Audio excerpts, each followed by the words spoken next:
Criteria का जो first test series था फुल लेंथ टेस्ट 1 में कल हम 67 तक डिस्कस किए थे। आज हम 68 से देखते हैं। तो एक्चुअली क्या है, अभी एग्ज़ाम नज़दीक है, इससे रिवीजन में बहुत ही इम्पोर्टेंट आएगा आपको। तो 68 में देखते हैं कि इसमें कह रहा है कि भारत का जो कंट्रोलर एंड ऑडिट जनरल है, जो भी वर्तमान में एस संजय मूर्ति हैं, और जो जनरल अकाउंटेंट ऑफ इंडिया है वह एस दुबे हैं। तो कंट्रोलर एंड ऑडिट जनरल एक संवैधानिक संस्था है जिसका जो उल्लेख है संविधान के आर्टिकल 148 से 151 में किया गया है। ठीक है, 148 के तहत कैग की नियुक्ति की गई है, और कैग जो रिपोर्ट है 151 के तहत राष्ट्रपति को सौंपती है, और राष्ट्रपति क्या है, संसद के पटल पर रखवाती है। तो वही है कि भारत के नियंत्रक और महालेखा परीक्षक किसके लिए मुख्य लेखाकार और लेखा परीक्षक के रूप में कार्य करते हैं। तो केंद्र और राज्य सरकार दोनों, ठीक है, केंद्र और राज्य सरकार के जितने भी जो कैग क्या करती है कि भारत सरकार के जितने भी वित्तीय लेन देन हैं, जिसमें कि संघ और राज्य दोनों स्तर के शामिल हैं, उनका लेखा परीक्षण के लिए जिम्मेदार है। ठीक है, उसमें अगर देखते हैं कि जो कैग की जो भूमिका है, अभी जैसे बताया कि आर्टिकल 148 में निहित है। ठीक है, ये क्या करती है कि जितना भी केंद्र और राज्य सरकार की सभी प्राप्ति है और व्यय है उसका देखरेख करती है, लेखा परीक्षण करती है। ठीक है, तो जहां 151 के तहत, आर्टिकल 151 के तहत कैग की जो लेखा परीक्षा रिपोर्ट राष्ट्रपति केंद्र सरकार के लिए और राज्यपाल राज्यों को प्रस्तुत की जाती है, और उन्हें क्रमशः राष्ट्रपति संसद में और राज्यपाल राज्य विधानसभाओं के जो समक्ष है प्रस्तुत करते हैं। नेक्स्ट है भारतीय संविधान की 5वीं अनुसूची किन 4 राज्यों को छोड़ करके सभी राज्यों में अनुसूचित क्षेत्र और अनुसूचित जनजाति के प्रशासन और नियंत्रण से संबंधित है। तो जैसा कि हम देखते हैं कि जो 6वीं अनुसूची है, आर्टिकल 244 क्लाउज 2 और 275 क्लाउज 1, उसमें क्या कहता है कि कुछ पूर्वोत्तर जो राज्य है उसमें स्वायत्त जिला परिषद का प्रावधान करती है, जिसमें असम, मेघालय, त्रिपुरा, मिजोरम है। ठीक है, असम, मेघालय, त्रिपुरा, मिजोरम। तो इसमें क्या है ना, स्वायत्त जिला परिषद का प्रावधान करता है, और यह कहीं ना कहीं स्वायत्त जिला परिषद स्वशासन के माध्यम से जनजातियों हितों की रक्षा के लिए स्वायत्त जिला परिषद का गठन करती है। ठीक है, तो इसमें आर्टिकल 6 में जो है ना उसको छोड़ दिया जाता है आर्टिकल अनुसूची 5 में। ठीक है, तो जो अनुसूची 5 है उसमें 4 राज्यों को छोड़ करके से सभी राज्यों में अनुसूचित क्षेत्र, अनुसूचित जनजाति के प्रशासन नियंत्रण से संबंध रखते हैं। 71 क्या है कि भारत में न्यायपालिका द्वारा रीट जारी करने का प्रावधान, जो भारत में सुप्रीम कोर्ट द्वारा आर्टिकल 32 के तहत और हाई कोर्ट के द्वारा आर्टिकल 226 के द्वारा 5 प्रकार की रीट जारी की जाती है। तो रीट का जो प्रावधान है ना वो ब्रिटेन से लिया गया है। ठीक है, और यह क्या करती है, तो कहीं ना कहीं यह मौलिक अधिकार का जो हनन होता है, चाहे किसी भी तरह से हो, गवर्नमेंट के इंटरवीन के थ्रू हो या पब्लिक इंटरवीन के थ्रू हो, उनका रक्षा करती है। नेक्स्ट है 71, इसमें है कि कैलकर समिति, एल.के. झा समिति और सुखमय चक्रवर्ती समिति का जो विकल्प है वह क्या क्या रिफॉर्म्स के लिए जाने जाते हैं। तो उसमें हम पढ़ते हैं कि जो विजय केलकर समिति की अध्यक्षता में जो समिति बनी गई थी वह PPP model, public private partnership के तहत सुधार की सिफारिश किया था, और खास करके पब्लिक प्राइवेट पार्टनरशिप किसके लिए लाया जाएगा, तो जो बेसिक इंफ्रास्ट्रक्चर डेवलपमेंट है, खास करके बुनियादी ढांचा के विकास के लिए। एल.के. झा समिति, तो एल.के. झा समिति वर्ष 1986 में इसकी स्थापना की गई थी, और अप्रत्यक्ष कर की समीक्षा के लिए, ठीक है ना, और कराधान प्रणाली में रिफॉर्म्स के लिए इनको जाना जाता है। तो एल.के. झा समिति के रिस्पेक्ट में देखते हैं तो इन्होंने ही मोडभेट की शुरुआत की थी। मोडभेट का मतलब होता है मॉडिफाइड वैल्यू एडेड टैक्स, यानी संशोधित मूल्य वर्धित कर की शुरुआत एल.के. झा समिति के ही मतलब सिफारिश पे जाना जाता है। थर्ड है सुखमय चक्रवर्ती। सुखमय चक्रवर्ती वर्ष 1985 में भारत में जो मॉनेटरी पॉलिसी थी उसके कामकाज की समीक्षा करने और उसमें रिफॉर्म्स करने के लिए जाना जाता है। तो 71 का क्या होगा, सभी सही हैं। 72 में क्या है कि जब किसी वस्तु पर सब्सिडी दी जाती है तो बाजार मूल्य लागत पर क्या प्रभाव पड़ता है, तो सब्सिडी जब किसी वस्तु पर दिया जाता है ना, तो उत्पादक हो चाहे विक्रेताओं के लिए उत्पादन या आपूर्ति की लागत को कम कर देता है वो, ठीक है, इसलिए उसको घटा देते हैं मार्केट प्राइस में। नेक्स्ट है राष्ट्रीय आय अनुमान का पहला सरकारी डेटा मूल्यांकन कब किया गया था? तो स्वतंत्र भारत के लिए राष्ट्रीय आय का जो अनुमान का पहला सरकारी डेटा मूल्यांकन हुआ वर्ष 1948-49 में। उसी के समय में वर्ष 1949 में देखते हैं कि राष्ट्रीय आय समिति का गठन किया गया था, जिसका अध्यक्ष पीसी महालनोबिस थे।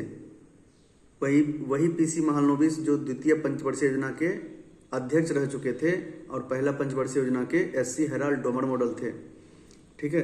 तो समिति की शुरुआती अनुमान में 1948-49 से शुरू होने की अवधि शामिल थी, जो स्वतंत्र भारत का पहला आधिकारिक राष्ट्रीय आय डेटा एकत्रित करने के लिए बनाया गया था। नेक्स्ट है कि गिनी कोफिशिएंट। तो आप देखेंगे कि जो एक लॉरेंज कर्व है, ठीक है, लॉरेंज कर्व क्या कहती है कि जो लॉरेंज वक्र के समीप होता है उनकी आय की समानता अच्छी मानी जाती है। जो जितना दूर रहेंगे वह असमानता को संदर्भित करती है, ठीक है। और उसी को कैलकुलेट करने के लिए एक गिनी कोफिशिएंट है। यह एक रेशियो, मतलब एक सांख्यिकी क्षेत्र में एक रेशियो है गिनी कोफिशिएंट, उसमें कि 0 और 1 होता है, 0 to 1 उसका रेंज होता है।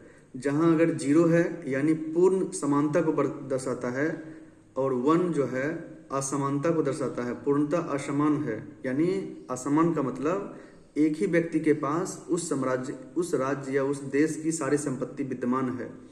तो अभी जैसे देखते हैं कि कुछ रिपोर्ट में आया था कि भारत के जितने भी कारोबार है, उद्योगपति है, बड़े बड़े लोग हैं, उनको 10% लोगों के पास भारत के कुल प्राकृतिक संसाधन का 90% उनका योगदान रखता है।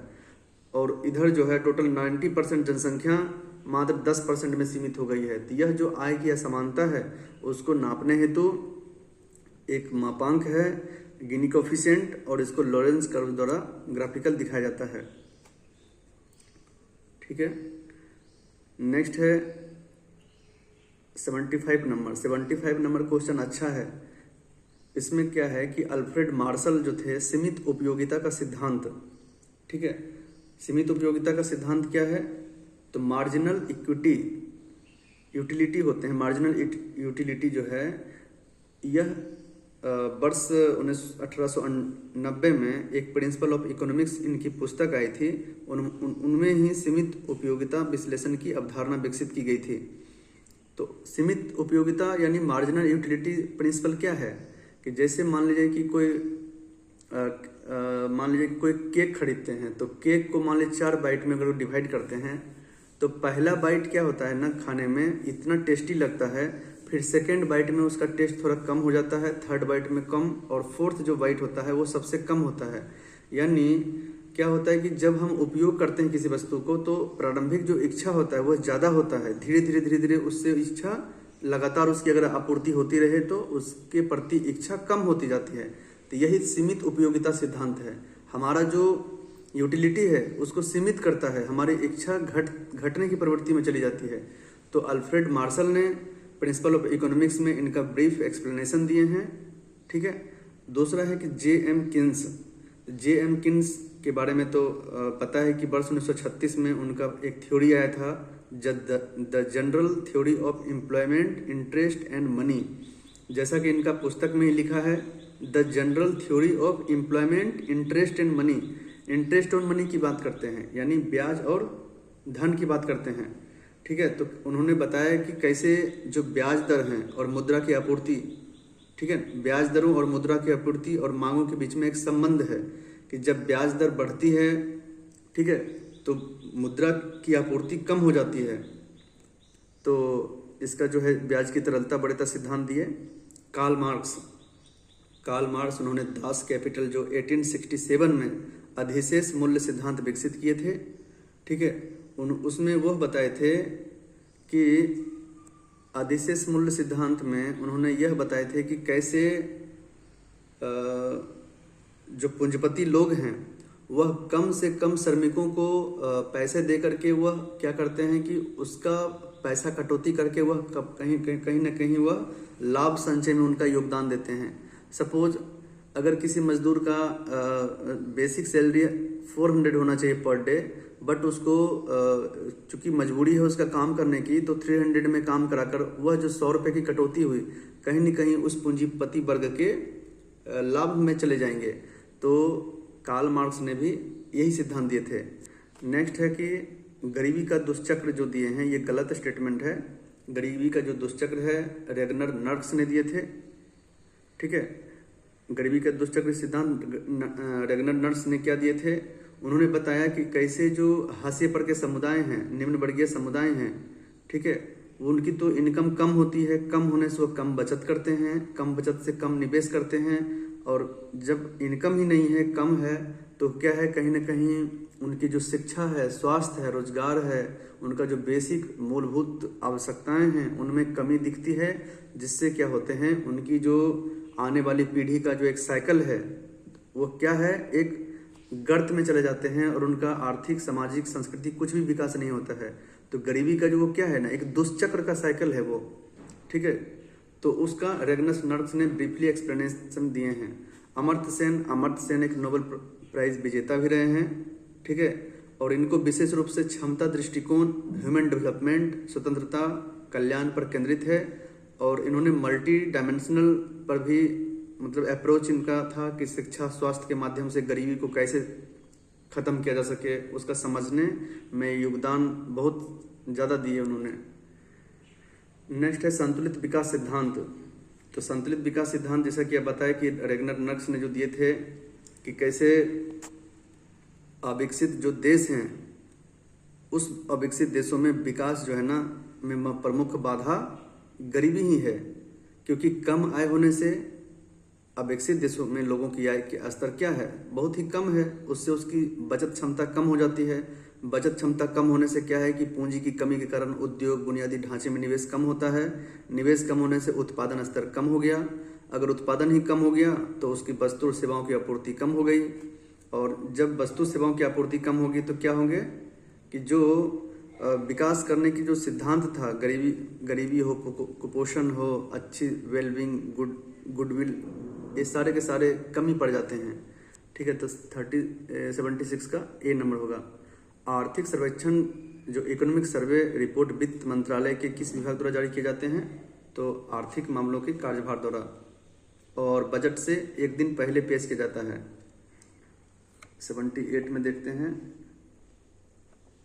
कि भारतीय मानव विकास रिपोर्ट हर साल गांव के लिए निम्नलिखित नहीं देती है। तो ह्यूमन डेवलपमेंट रिपोर्ट क्या है? ह्यूमन डेवलपमेंट रिपोर्ट जो है ना यह एक राष्ट्रीय स्तर का रिपोर्ट है, ठीक है। इसमें अब नीति आयोग और दूसरा जो है institute of applied man power research, ये दोनों संस्थाएं मिलकर प्रकाशित करती है, और इसका उद्देश्य यह होता है कि जो ह्यूमन डेवलपमेंट है अलग अलग स्तर पर नापा जाए, राज्य, गांव, जिला, उसमें से बुनियादी ढांचा में जैसे कि सड़क है, बिजली है, स्वच्छता है, पेयजल है, ठीक है। शिक्षा क्षेत्र में नापते हैं तो साक्षरता दर क्या है, स्कूल नामांकन क्या कितना हो रहा है, स्कूल का ड्रॉप आउट रेट क्या है, ठीक है।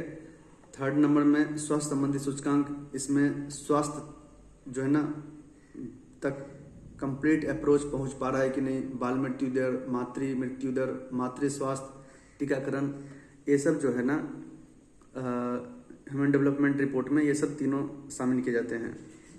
बैंकों को कैश रिजर्व रेशियो और कुल जो परिसंपत्ति के बीच में एक निश्चित अनुपात बना के रखना होता है, इसको क्या बोलते हैं? स्टैट्यूटरी लिक्विडिटी रेशियो, ठीक है। स्टैट्यूटरी लिक्विडिटी रेशियो क्यों आवश्यक है कि मान लीजिए कि बैंकों से कोई भी अचानक निकासी हो गया तो उस मांग को पूर्ति करने के लिए और वित्तीय प्रणाली को स्थिर करने के लिए SLR बहुत जरूरी है। इससे क्या होता है कि लिक्विडिटी यानी फ्लो आसानी होता है और सरकारी प्रतिभूति में निवेश के चांसेस ज़्यादा रहते हैं, ठीक है। तो इसका आंसर बी होगा। अभी देखिए कि 80 नंबर में अभी गिफिन गुड्स क्या होते हैं? गिफिन जो गुड्स है, गिफिन वस्तु है, वो गिफिन गुड्स जो है वह वस्तु होते हैं जो कि जो निम्नतर स्तर के समुदाय हैं, यानी कि जो क्या बोलते हैं उसको कि जो नीचे हाशिए पर के समुदाय हैं, जो जनरल लोग हैं, उन्हें क्या चाहिए? उन्हें चाहिए रोटी, चावल, मोटी अनाज खाने पीने को लेकर के, ठीक है, क्योंकि उनके पास उतनी इनकम नहीं है, ना ही उनके पास ज़्यादा बचत है, तो इससे ही काम चलाते हैं। अगर वह बेसिक जो खाद्य पदार्थ है, रोटी है, चावल है, मोटे अनाज है, दाल है, सब्जी है, अगर इसका प्राइस बढ़ता है तो उसकी प्राइस बढ़ने से क्या होता है कि उपभोक्ता का जो डिमांड है वो भी बढ़ जाता है, ठीक है। तो यह क्या है, कहीं ना कहीं मांग का जो नियम है उसका उल्लंघन करता है, क्योंकि मांग का नियम ये कहता है कि किसी वस्तु का दाम बढ़ने से उपभोक्ता उस वस्तु को खरीदने से डरती है, यानी उपभोक्ता का जो डिमांड है वह कम हो जाता है, प्राइस बढ़ने से डिमांड कम हो जाता है। लेकिन जो गिफिन गुड्स है, आमतौर की जो आवश्यक वस्तुएं हैं, वो गरीबों के बीच का जो मुख्य भोजन है, उसकी अगर प्राइस बढ़ती है तो वह बहुत ही सेंसिटिव होता है। प्राइस बढ़ने से डिमांड भी बढ़ जाता है, क्योंकि उसके बिना जनरल लोग जी नहीं पाएंगे। तो इसका जो कर्व है ना वो ऊपर की ओर झुका रहता है, ठीक है। नेक्स्ट है कि पृथ्वी के आंतरिक भाग में उच्च ताप और दबाव के कारण कौन से चट्टानों का निर्माण होता है। तो हाई टेम्परेचर, हाई प्रेशर जब होती है तो जो आग्नेय है और अवसादी है, उस दोनों के कारण बाद में कायांतरित चट्टान बनते हैं, जिसमें कि आप देखेंगे कि ग्रेनाइट से नीस बनता है, चूना पत्थर से संगमरमर बनता है, सेल से स्लेट हो गया, ठीक है। 82 में देखते हैं तो वर्ष भर 30 से 35 डिग्री उत्तरी और दक्षिणी अक्षांशों के बीच में बहने वाली हवा को क्या बोलते हैं। तो चूंकि जो अर्थ है वो 7 प्रेशर बेल्ट में बटा है, जिसमें 4 हाई प्रेशर, 3 लो प्रेशर, और 3 जो लो प्रेशर है वह एक विषुवत रेखा पर है, ठीक है, और एक जो है उपध्रुवीय जो 60 डिग्री उत्तरी में और 60 डिग्री दक्षिण में है, और 4 हाई प्रेशर बेल्ट है।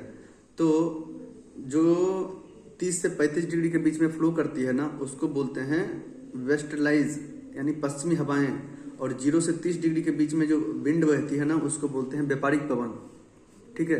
तो यही 30 से 35 डिग्री की जो पवनें हैं, अगर वह दक्षिणी गोलार्ध में, उसको जो है ना बहुत ही प्रचंडता का रूप रखता है, जिसमें 40 से 50 डिग्री दक्षिणी अक्षांश के बीच में इसको गरिष्ठता चालीसा कहते हैं, 50 डिग्री को पचासा बोलते हैं, 60 डिग्री को साठा बोलते हैं, ठीक है। हिमालय की सबसे पूर्वी चोटी का नाम क्या है। तो हिमालय की सबसे पूर्वी चोटी जो तिब्बत और अरुणाचल प्रदेश की सीमा पर स्थित है, उसकी ऊंचाई 7,782 मीटर है और उसका नाम नामचा बरवा है। अन्नपूर्णा कहाँ है, यह नेपाल में, कंचनजंगा सिक्किम नेपाल की सीमा पे, और माउंट एवरेस्ट 8,848.86 मीटर नेपाल और चीन की सीमा पे है। नेक्स्ट है कि नीलगिरी और अन्नामलाई पहाड़ी के बीच में दर्रा कौन सा है।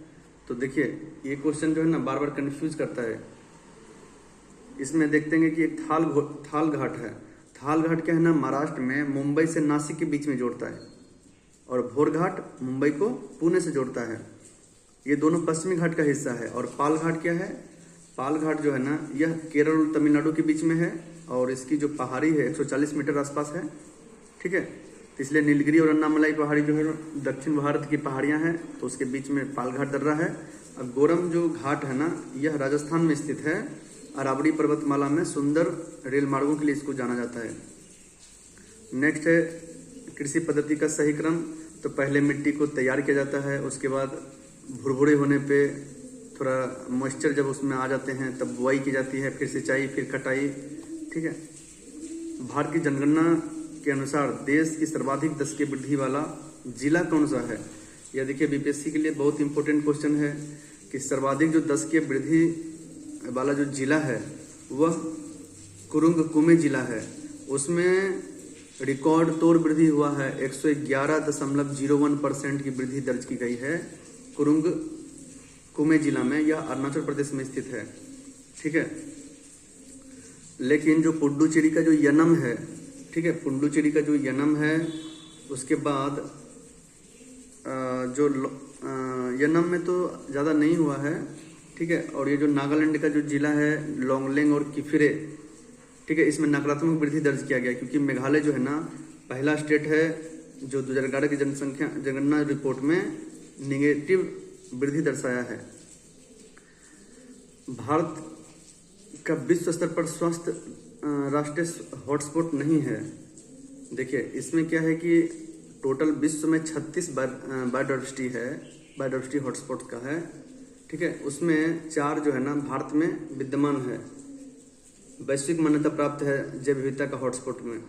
तो पहला है हिमालय, जो पूर्वी भाग में शामिल है, जिसमें भूटान, पूर्वोत्तर भारत और तिब्बत का कुछ दक्षिणी भाग है।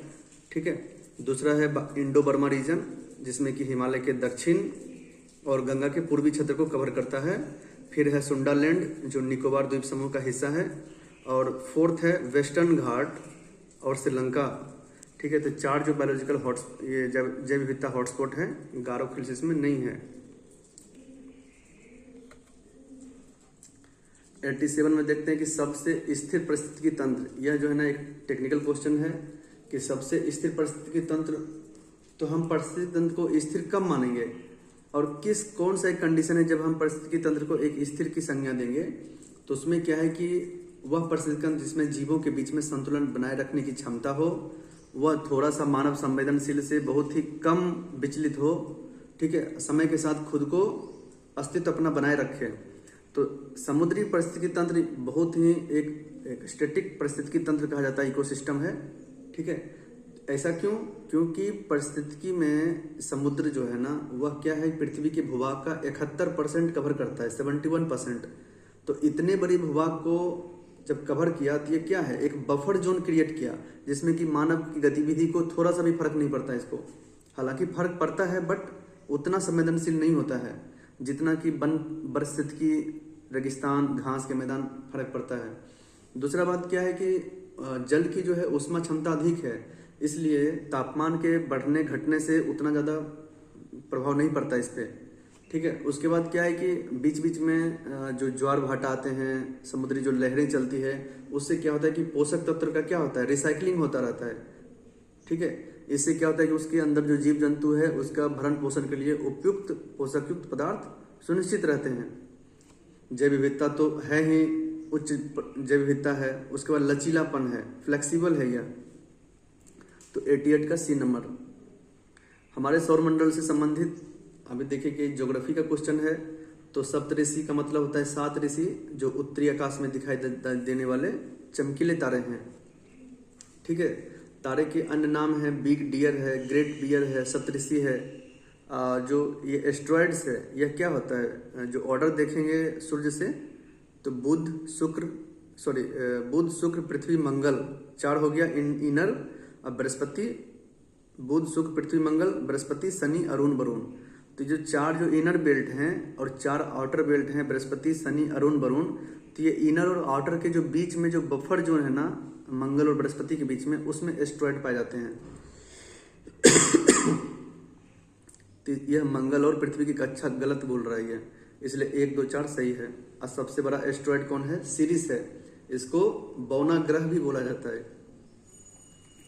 बेंगा जनजाति किस राज्य में पाई जाती है? बेंगा जनजाति है, इसको पांडा भी बोलते हैं। यह भारत का जो है ना मध्य प्रदेश राज्य, और चूंकि मध्य प्रदेश से छत्तीसगढ़ अलग हुए हैं, तो कुछ छत्तीसगढ़ में भी पाए जाते हैं, कुछ पोर्शन में झारखंड में पाए जाते हैं, लेकिन मेजर जो है ना मध्य प्रदेश में ही पाए जाते हैं। भूमध्य रेखा निम्नलिखित में से किस देश से होकर गुजरती है? तो भूमध्य रेखा के बारे में कहा जाता है यह 13 देशों से होकर गुजरती है, जिसमें अफ्रीका, एशिया और दक्षिणी अमेरिका कंटिनेंट से फ्लो कर, मतलब यह इमेजिनरी लाइन जाती है। तो एशिया में 3 देश, जो मालदीव है, इंडोनेशिया है, और एक किरिबाती है जिसको ओशिनिया प्रांत कहते हैं। तो मालदीव, इंडोनेशिया, किरिबाती अपना एशिया कंटिनेंट में, और दक्षिण अमेरिका में 3 है, इक्वाडोर, कोलंबिया और ब्राज़ील। तो 3 कितने हो गए? 6। और टोटल जो 7 है ना, वो अफ्रीका महाद्वीप से क्रॉस करती है। गेबोन, कांगो लोकतांत्रिक गणराज्य, युगांडा, केनिया और साओटोम प्रिंसिपे और सोमालिया। तो टोटल जो है ना 13, उसमें से मालदीव, गेबोन, ब्राज़ील है। ठीक है। तो 91 का ए नंबर। देखिए 92 में क्या है, नामीब रेगिस्तान कहाँ है? तो नामीब रेगिस्तान नामीबिया में है। ठीक है। दुनिया का सबसे पुराना रेगिस्तानों में से है। यूरोप में तो कोई रेगिस्तान ही नहीं है। ऑस्ट्रेलिया में ग्रेट विक्टोरिया है, सिम्पसन है, ग्रेट सैंडी है। ठीक है। एशिया में देखते हैं तो गोबी डेजर्ट है, थार डेजर्ट है, काराकुम का डेजर्ट है।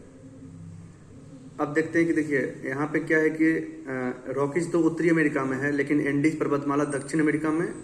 आल्प्स पर्वत के बारे में तो पता है कि आल्प्स पर्वत जो है वह यूरोपीय पर्वत श्रृंखला है जो France, Switzerland, Italy, Austria, Germany, Slovenia में फैली हुई है। और अपलेशियन जो है ना उत्तरी अमेरिका के दक्षिणी पूर्वी भाग में अल्बामा से लेकर कनाडा के न्यू फाउंडलैंड तक फैला हुआ है। ठीक है, तो इस प्रकार से इसका आंसर देखेंगे तो सी नंबर होगा। और अल्ताई छूट गया। अल्ताई क्या है? मध्य एशिया का एक पर्वत श्रृंखला है जो रूस, चीन, मंगोलिया और कजाकिस्तान के सीमा पर स्थित है। नेक्स्ट है 0 डिग्री अक्षांश और 0 डिग्री देशांतर अटलांटिक महासागर में गिनी की खाड़ी में टच करती है उसको। ठीक है, नेक्स्ट है कौन सा देश गोल्डन ट्रायंगल का पार्ट नहीं है? तो गोल्डन ट्रायंगल जो है ना दक्षिणी पूर्व एशिया में म्यांमार है, थाईलैंड है और लाओस है। यह तीनों जो है ना अफीम उत्पादन और नशीली दवा के व्यापार के लिए जाना जाता है। 96 में देखते हैं कि बिहार प्रांतीय कांग्रेस का अगर पहला अधिवेशन बोलता तो मोहम्मद इमाम अली होते, पटना में किए थे 1908 में। लेकिन बिहार प्रांतीय कांग्रेस का जो दूसरा अधिवेशन है वर्ष 1909 में भागलपुर में बाबू दीप नारायण सिन्हा के नेतृत्व में आयोजन हुआ था। कर्नाट वंश जिसका कि यह नेपाल और दरभंगा जो जिला है उसके क्षेत्र में इनका स्थापना हुआ था। तो इसका जो संस्थापक थे नान्यदेव। ठीक है, और इनको कर्नाट कुलभूषण की उपाधि दिया गया था, यानी कर्नाट परिवार वंश का रत्न भी कहा जाता है।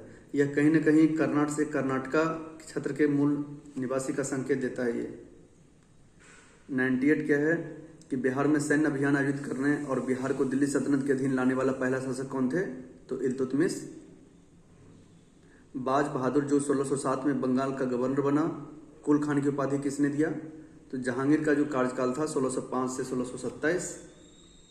ठीक है, उनके कार्यकाल के दौरान ही बंगाल का जो गवर्नर यानी सूबेदार थे बाज बहादुर, उनको कुल खान की उपाधि दिए थे। अब देखिए मांझी प्रथा क्या है? यह बीपीएससी मेंस में भी आता है इसके डिस्क्रिप्शन लिखने के लिए। तो मांझी प्रथा जो है ना, ये मांझी प्रथा संथाल जनजाति से इनका टर्मोलॉजी मिलता है। तो मांझी व्यवस्था क्या है कि संथाल आदिवासी में यह मांझी गांव का मुखिया या प्रधान होता है जो उस जनजाति समुदाय के लोकल जो इश्यूज हैं, विवाद हैं, उसको सुलझाते हैं और सामाजिक सुदृढ़ मतलब सामाजिक जो है ना शांति स्थिरता बनाए रखने में इनका योगदान होता है। तो मांझी जो है ना मुखिया होता है। तो लेकिन क्या हुआ कि जब ब्रिटिश ने हस्तक्षेप किया तो उसके बाद इनका जो राजस्व प्रणाली है, जमींदारी व्यवस्था है, ये सब मिल करके क्या किया ना, इनका पूरा चौपट कर दिया, जिस वजह से संथाल विद्रोह हुआ था 1855-56 में बिरसा मुंडा के नेतृत्व में। ठीक है, नेक्स्ट है पीर मोहम्मद मुनीस ने किस पत्रिका में चंपारण के किसानों की दुर्दशा का वर्णन किया है? तो पीर मोहम्मद मुनीस जो है ना पेशे से पत्रकार थे और उन्होंने ब्रिटिश बागान मालिकों द्वारा लागू की गई शोषणकारी नील की खेती का जो प्रणाली थे उसका वर्णन करते हुए पर्दाफाश किया। और उसमें उन्होंने उल्लेख किया दुखी आत्मा, दुखी हृदय जैसे 6 नामों का इस्तेमाल किए थे। नेक्स्ट है मुजफ्फरपुर में होम रूल लीग की स्थापना। तो चूंकि जो भारत में होम रूल मूवमेंट हुआ था स्वशासन 1916 से 1918 में बाल गंगाधर तिलक और एनी बेसेंट द्वारा, तो इसमें ब्रिटिश साम्राज्य के भीतर स्वशासन की बात की गई थी। तो विभिन्न जो देश के विभिन्न क्षेत्र थे होम रूल लीग की स्थानीय शाखाएं स्थापित की गई थी, जिसमें मुजफ्फरपुर में होम रूल लीग की स्थापना जनकधारी प्रसाद ने किए थे। भारत छोड़ो आंदोलन के दौरान झंडा फहराते समय पुलिस की गोली से फूलने प्रसाद श्रीवास्तव की मृत्यु हुई, कहाँ के थे ये सिवान के थी और यह सरकारी भवन पर झंडा फहराने के क्रम में इसे गोली से भून दिया गया था।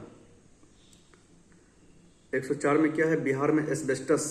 तो बिहार में जो एस्बेस्टस है वह मुंगेर में मेनली बहुत ही पाया जाता है। और एस्बेस्टस क्या है? एक इंसुलेटिंग गुल्म होता है। ठीक है, इसका उपयोग इंसुलेशन और अग्निरोधक चीज में इस्तेमाल होता है। जैसे कि आप एक आयरन जो करते हैं, आयरन का जो पेंदा में एस्बेस्टस का इस्तेमाल होता है ताकि करंट से उसको उस बॉडी को कॉन्टैक्टलेस किया जाए। बिहार में कितने भूकंप क्षेत्र में विभाजित किया गया है? तो बिहार को 3 भूकंप क्षेत्र में विभाजित किया गया, जिसमें जोन 3, जोन 4, जोन 5। जोन 3 में 6 जिला शामिल है, जोन 4 में 24 जिला और जोन 5 में 8 जिला शामिल है। तो जोन 3 को मध्यम जोखिम, जोन 5 को उच्च जोखिम, और जोन 5 जो है ना बहुत ही अत्यधिक जोखिम है, जो उत्तरी बिहार नेपाल सीमा के करीब है, जैसे सीतामढ़ी है, मधुबनी है, सुपौल है, अररिया है। ठीक है, तो जोन 3, 4, 5। नेक्स्ट है बिहार के किस क्षेत्र में धारवाड़ चट्टानें पाई जाती है? तो धारवाड़ चट्टान जो है ना मुख्यतः दक्षिणी पूर्वी क्षेत्र में पाए जाते हैं, जिसमें जमुई, मुंगेर, बांका आते हैं। ठीक है, पंचायती राज जो 2006 में पंचायती राज संस्थाओं के माध्यम से महिलाओं के लिए 50% रिजर्वेशन देने वाला भारत का पहला राज्य कौन है? बिहार है। संविधान सभा, अभी देखिए संविधान सभा का जो है संविधान का मसौदा तैयार करने के लिए वर्ष 1946 में संविधान सभा का गठन किया गया। ठीक है, उसमें जो प्रांतीय विधानसभा द्वारा अप्रत्यक्ष रूप से उसको चुना जाना था। तो उसमें देखते हैं कि जो प्रारंभ में संविधान सभा में तो 389 सीट आवंटन किया गया था, जिसमें ब्रिटिश भारतीय प्रांत से 292, रियासतों से 93 और चीफ कमिश्नर के प्रांत में से टोटल 4। तो टोटल कितना हो गए? 389। लेकिन जब भारत पाकिस्तान का विभाजन हुआ तो यह घट करके 299 रह गया था, जिसमें से संविधान सभा में 36 सीटें बिहार से इलेक्ट हुए थे।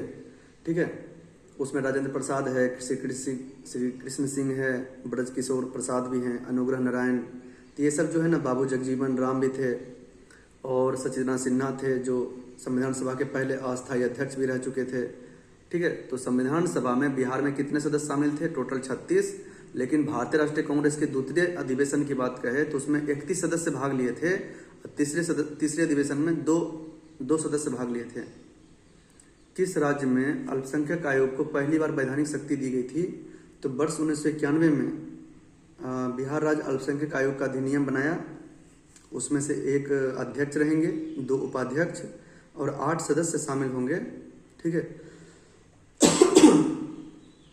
जिसमें से उसका काम क्या रहेगा? व्यक्ति को बुलाना, उसका दस्तावेज मांगना, शिकायत की जांच करना और अल्पसंख्यक जो अधिकार है उसकी सुरक्षा की सिफारिश करना। देखिए 110 नंबर क्वेश्चन क्या है कि जीविका जो पहल है ना, वह वर्ल्ड बैंक की समर्थन से वर्ष 2006-07 में स्थापित की गई थी, और इसका मुख्य उद्देश्य यही है कि जो भी गरीबों के बीच में अस्थायी आजीविका को बढ़ावा देना। ठीक है, महिलाओं को स्वयं सेल्फ हेल्प ग्रुप से संगठित करके उसको वित्तीय समावेशन जो टर्मिनोलॉजी है उसका मतलब ये होता है कि हाशिए पर के समुदाय को, जो वंचित समुदाय हैं, निम्न वर्ग समुदाय हैं, उसको मुख्य धारा में लाना। ठीक है, फाइनेंशियल इंक्लूसिव ग्रोथ, उसमें क्या कहते हैं कि उसका एक बैंक अकाउंट होना चाहिए जिसमें कुछ बचत कर सके, कुछ निवेश कर सके, गवर्नमेंट का जो स्कीम है डायरेक्ट बेनिफिट ट्रांसफर से वो लाभ उठाया जा सके। तो महिलाओं को सेल्फ हेल्प ग्रुप में संगठित करके वित्तीय समावेशन को बढ़ावा देना, बैंक खातों, माइक्रो लोन, वित्तीय सेवाओं तक पहुंच सुनिश्चित हो सके, इस उद्देश्य से जीविका पहल लाया गया था। और कहीं ना कहीं बिहार में गरीबी को उन्मूलन में यह बहुत ही योगदान दे रही है। नेक्स्ट है 111 में कि विश्व धरोहर समिति के 47वें सत्र का आयोजन पेरिस में हुआ। बिल्कुल सही। भारत के मराठा सैन्य प्रदेशों को 44वें धरोहर के रूप में शामिल किया गया। इसमें टोटल 12 मराठा सैन्य प्रदेश को शामिल किया गया था, जिसमें 11 सैन्य प्रदेश महाराष्ट्र में स्थित है और जो 12वां नंबर है वह जिंजी किला तमिलनाडु में स्थित है। 11वें भारत मक्का शिखर सम्मेलन जो हुआ था, यह शिवराज सिंह चौहान जो कृषि मिनिस्टर हैं उनके नेतृत्व में, और जो आयोजन हुआ फिक्की मतलब federation of Indian chambers of commerce and industry and भारतीय मक्का अनुसंधान संस्थान द्वारा किया गया। टाइम्स 100 क्रिएटर्स लिस्ट में शामिल होने वाले पहले भारतीय कौन थे? तो प्राजक्ता कोली, और इसको मोस्टली सेन के नाम से जाना जाता है। जो पीडीएस है पब्लिक डिस्ट्रीब्यूशन सिस्टम, उसमें फेस ऑथेंटिकेशन शुरू करने वाला पहला राज्य कौन है? हिमाचल प्रदेश। केंद्र सरकार ने किस दिन को संविधान हत्या दिवस के रूप में मनाया है? तो 25 जून 1975 को जो इमरजेंसी लगाया गया था इंदिरा गांधी के नेतृत्व में, तो उसमें कष्ट झेलने वाले लोगों को श्रद्धांजलि अर्पित करने के लिए मनाया गया है। और एक फैक्ट एक्स्ट्रा है कि जो 25 जून 1975 के जो इमरजेंसी में जो जेल गए थे उनको मासिक पेंशन की सुविधा देने वाला पहला राज्य उड़ीसा राज्य बना है। नेक्स्ट है कि भारत की पहली क्वांटम कंप्यूटिंग वैली जो है ना, यह वर्ष 2026 जनवरी तक आंध्र प्रदेश के अमरावती में शुरू की जाएगी। और इससे जो रिनोवेशन है, इनोवेशन है, ठीक है, अनुसंधान नवाचार आदि के माध्यम से रोजगार सृजन आयोजित किए जाएंगे और उस राज्य का अर्थव्यवस्था भी मजबूत होगी। सबसे अधिक जो तेंदुआ है या तेंदुआ कैपिटल बेंगलोर को कहा जाता है। बेंगलोर में लगभग 80 से 85 जंगली तेंदुए पाए गए हैं। किस राज्य सरकार ने औद्योगिक विकास को बढ़ावा देने के लिए उद्योग क्रांति लाए हैं? तो पंजाब सरकार ने, ताकि घरेलू और अंतर्राष्ट्रीय निवेश को प्रोत्साहन दिया जा सके। केंद्रीय पर्यटन मंत्रालय ने किस राज्य में भारत का पहला पानी के नीचे संग्रहालय और कृत्रिम चट्टान विकसित करने की घोषणा की? तो महाराष्ट्र ने।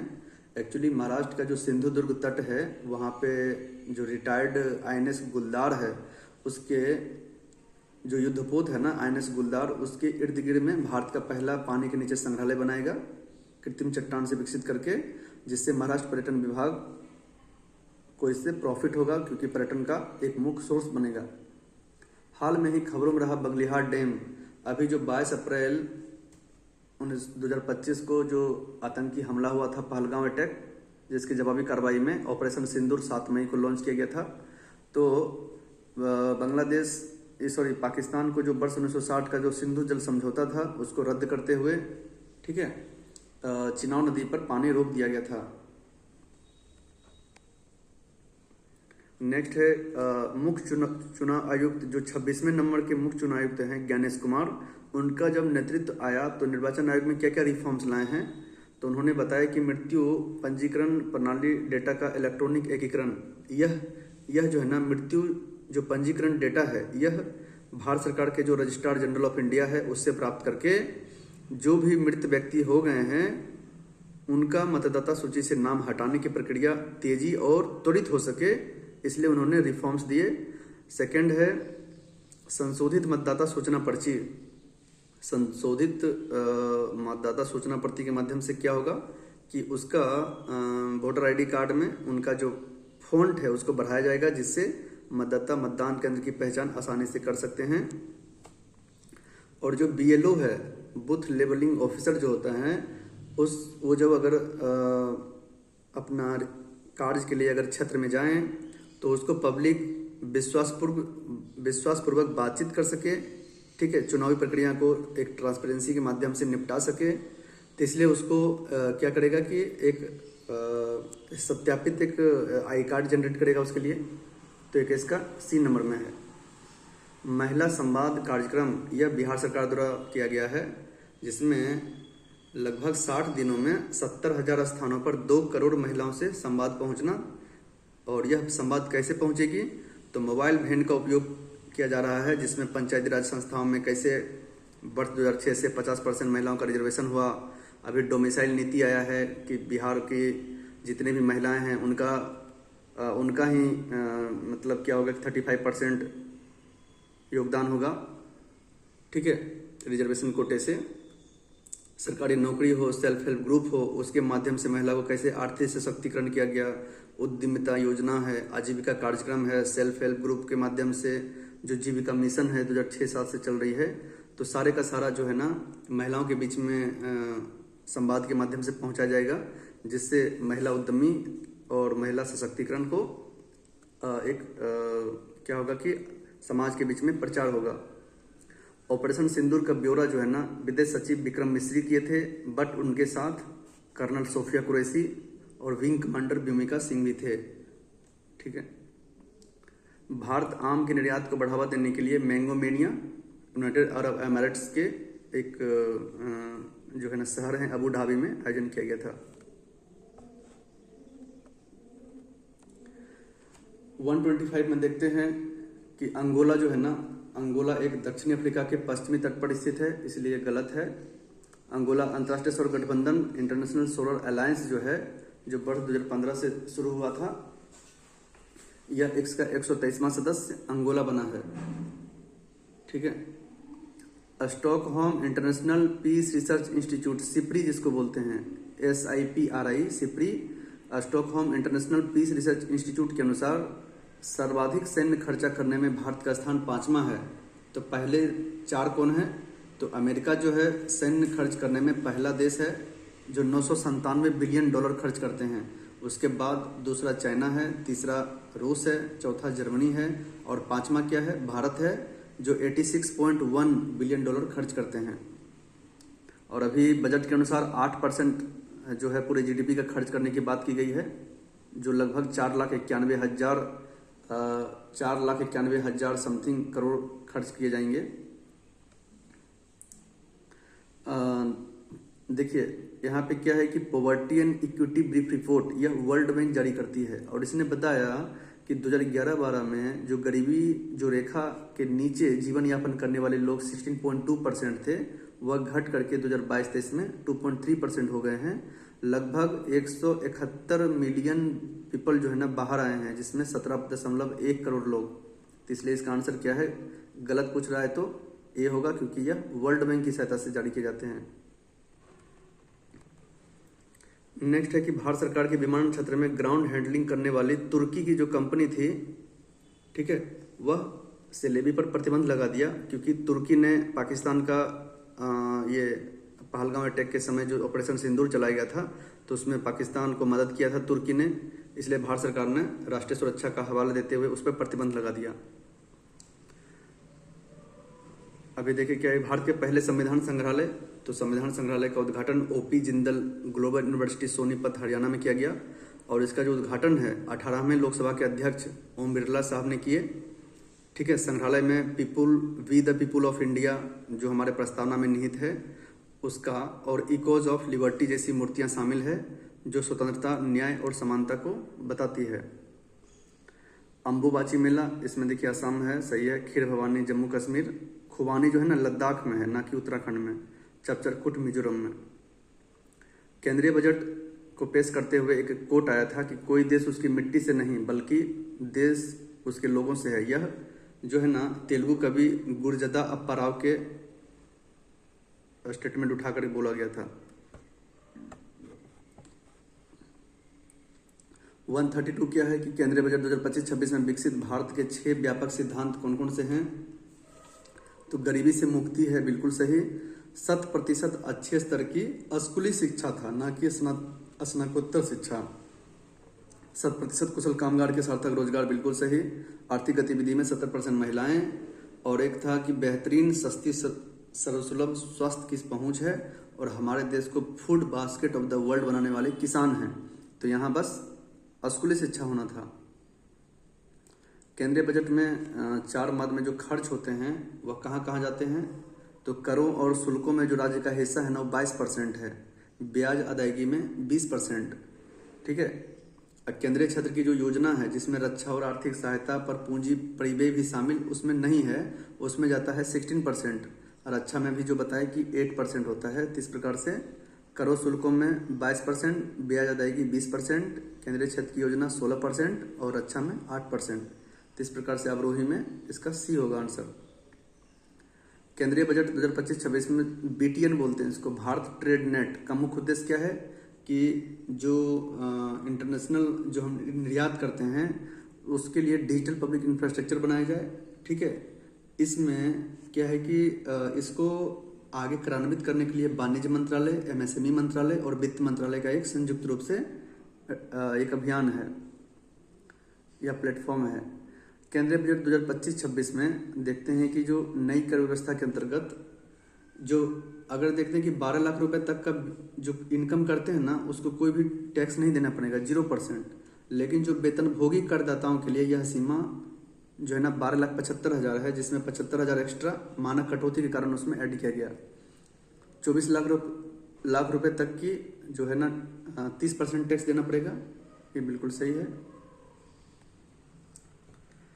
136 में देखते हैं कि आर्थिक सर्वेक्षण के अनुसार GDP में कितना % होगा बढ़ोतरी अभी? तो 25-26 में देखा गया है कि 6.3 से 6.8% की वृद्धि होने का अनुमान है, जबकि 2024-25 में इसका 6.4% की वृद्धि देखी गई थी। अभी देखिए 137 एक इम्पोर्टेंट क्वेश्चन है कि इकोनॉमिक सर्वे के अनुसार असत्य पूछ रहा है। तो सीमेंट उत्पादन में दूसरा है, ठीक है। वैश्विक सेवा निर्यात में 7वां है, वैश्विक सेवा निर्यात में 7वां है, ठीक है, लेकिन निर्माण सेवा में 8वां है। अब देखिए वस्त्र क्या है, हम लोग छटनी करके वस्त्र को चूज करते हैं, तो छटनी से 6 यानी वस्त्र परिधान में और सांस्कृतिक मनोरंजन दोनों में 6वां स्थान है। दवा में 3रा स्थान है, और हमारा जो विदेशी मुद्रा भंडार है और रेलवे नेटवर्क है दोनों में 4था स्थान है। विदेशी मुद्रा भंडार और रेलवे नेटवर्क में 4था स्थान है। आर्थिक सर्वेक्षण के अनुसार इसमें पूछ रहा है कि गलत कौन सा है। गलत इसमें कोई भी नहीं है, जिसमें देखा जाता है कि 2020-21 से 2023-24 में राजकोष की घाटा लगातार जो है ना घटती जा रही है, ठीक है। अभी जो राजकोष की घाटा है 5.6% है, और 2023-24 का राजकोष की घाटा 5.6%, और जो पूंजीगत व्यय है जहां 2020-21 में 2.1% था, वहीं 2023-24 में 3.2% है, लगातार बढ़ती जा रही है। तो दोनों कथन सही है। आर्थिक सर्वेक्षण के अनुसार यह भी अच्छा क्वेश्चन है कि कृषि क्षेत्र में कितना % का वृद्धि का अनुमान है 2024-25 के अनुसार वर्ष 2025 में, तो 3.8%। अगर औद्योगिक क्षेत्र यानी दूसरे क्षेत्र की बात करें तो 6.2%, और सर्विस सेक्टर की बात करें तो 7.2%। तो प्राइमरी, सेकेंडरी, टर्सरी जो क्षेत्र हैं 3.8, 6.2, 7.2%। 140 में देखता है कि उत्पादित जो ऊर्जा क्षमता है उसमें कोयला से 46% है लगभग, सौर से 20.60% है, पवन से 10.5% और हाइड्रो से 10.3% और गैस से मात्र 5.4%। इस तरह से पहले कोयला है, सौर है, फिर पवन है, उसके बाद हाइड्रो, फिर गैस होगा। अब देखिए ये क्या है, मैथ है, इसका मैं आंसर बता देता हूँ, आप लोग बनाइए। 141 का बी,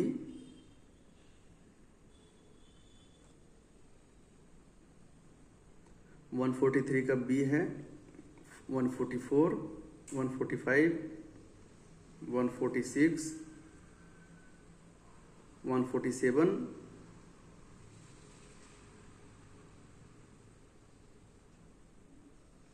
149 और लास्ट क्वेश्चन है 150।